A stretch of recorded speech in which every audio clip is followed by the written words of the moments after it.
Hello everyone and welcome back to Signs and Wonders.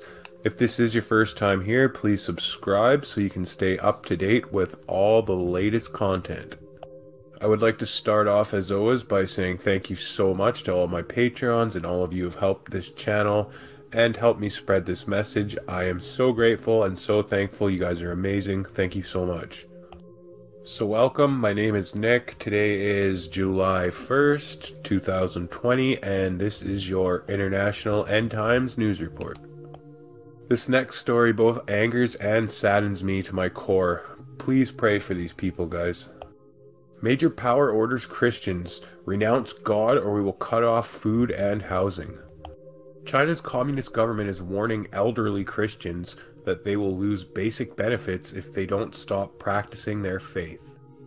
Bitter Winter, the online magazine about religious liberty and human rights in China, reports the Communist Party is threatening to take away the last means of survival from elderly believers. The government benefits of housing, food, clothing, medical care, and funeral expenses. A Catholic from Fuzhou City in the southeastern province of Xinjiang has been receiving monthly 250 RMB, which is about $35 a month, from the government since 2018, the year her husband died. At the end of 2019, local government officials threatened the woman in her 60s that the subsidy would be withdrawn unless she removes images of Jesus from her home. I'm having a hard time actually reading this, guys. Because the Communist Party feeds you, they told the woman you must only believe in it, not God.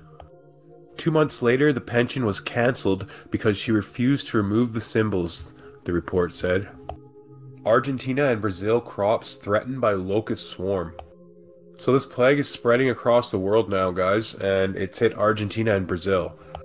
Brazil and Argentina are monitoring the movements of a large swarm of locusts, which has been eating its way through crops in the region.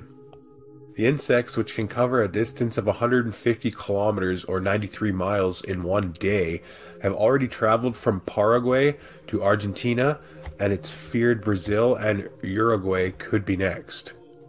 Brazil has told farmers to be alert to the possible arrival of locusts. Well, yay, that's really going to help them. Be alert, guys. Kenya and India are also currently fighting locust swarms, which we discussed in the last couple episodes.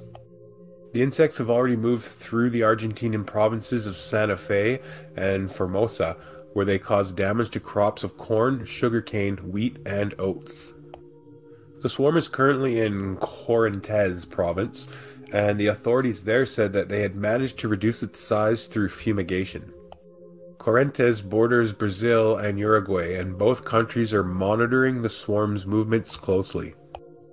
A phytosanitary state of emergency is in effect in the two southern Brazilian states of Rio Grande do Sul and Santa Catarina. They got really cool names for their towns and stuff, don't they? Argentina and surrounding countries are no strangers to swarms of locusts. Most recently, there were large swarms in Argentina in 2019 and 2017. Split High Court throws out Louisiana abortion clinic limit. A divided Supreme Court on Monday struck down a Louisiana law regulating abortion clinics, reasserting a commitment to abortion rights over fierce opposition from dissenting conservative justices in the first big abortion case of the Trump era.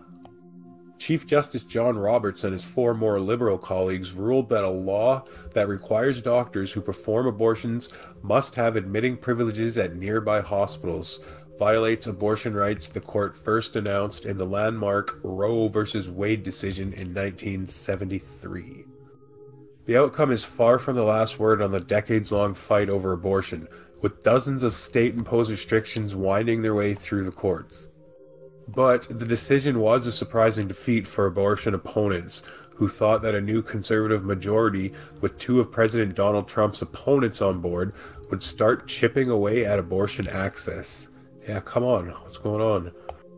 The key vote belonged to Roberts, who had always voted against abortion rights before, including in a 2016 case in which the court struck down a Texas law that was virtually identical to the one in Louisiana.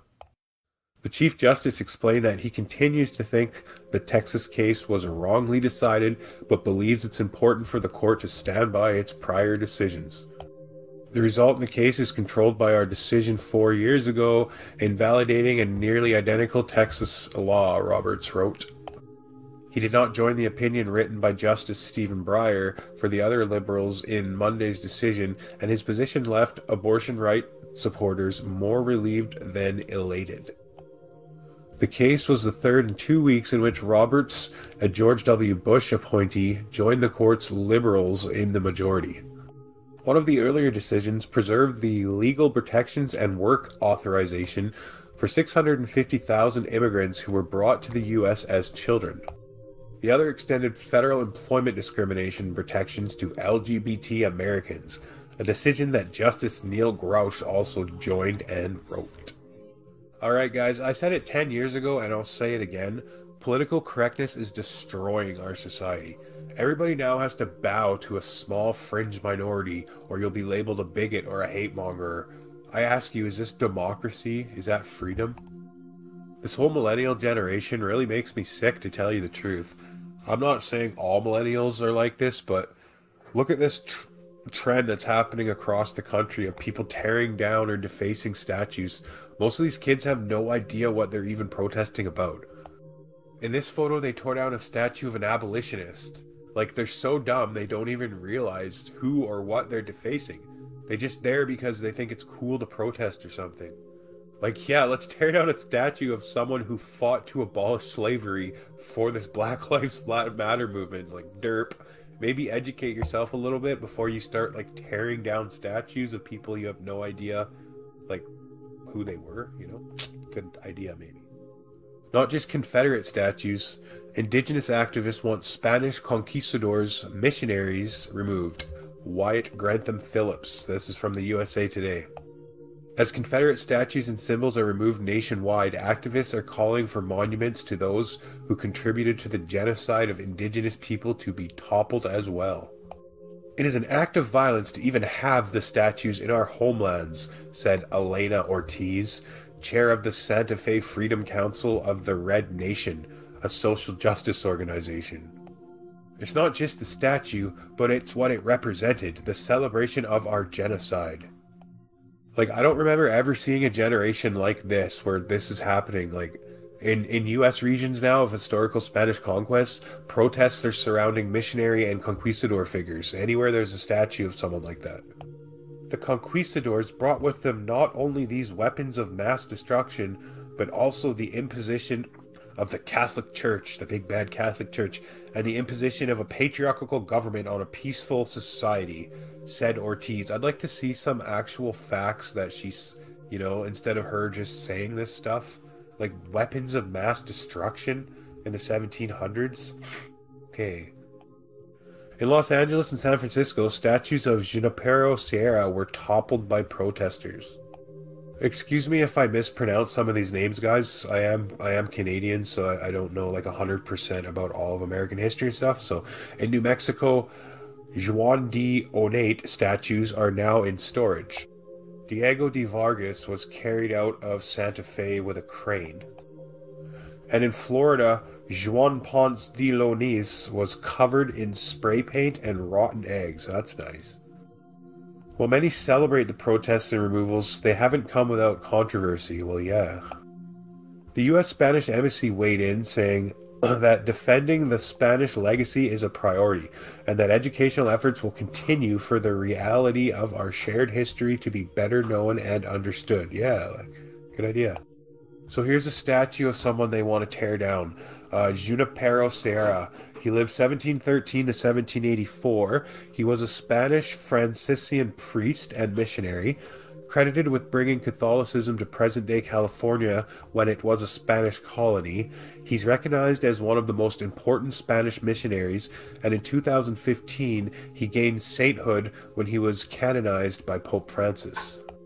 Not that being canonized by a pope means anything to me, but I'm just saying, he doesn't sound like that bad of a guy.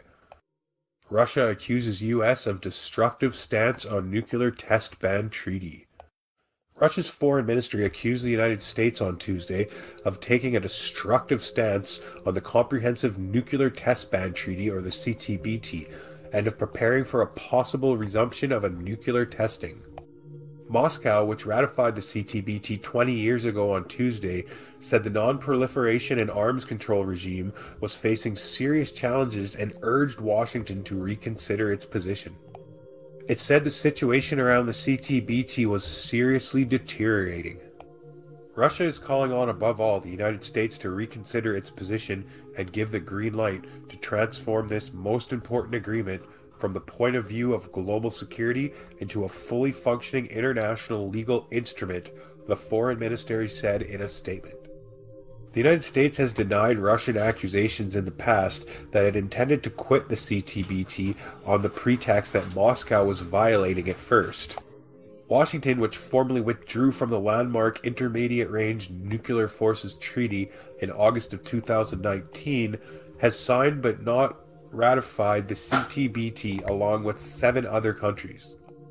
It complies with the treaty's prohibition on nuclear explosions by observing a unilateral moratorium on testing, which U.S. President Donald Trump's administration has said will continue. Alright guys, thank you so much for watching. If you are new here, please subscribe and help me spread this message to the world by sharing these videos on Facebook or wherever you can. And also, please pray for the persecuted Chinese Christian elders. Like, I can't believe that. I had a hard time reading that, really. And we'll see you guys in the next video, okay? God bless you and your families.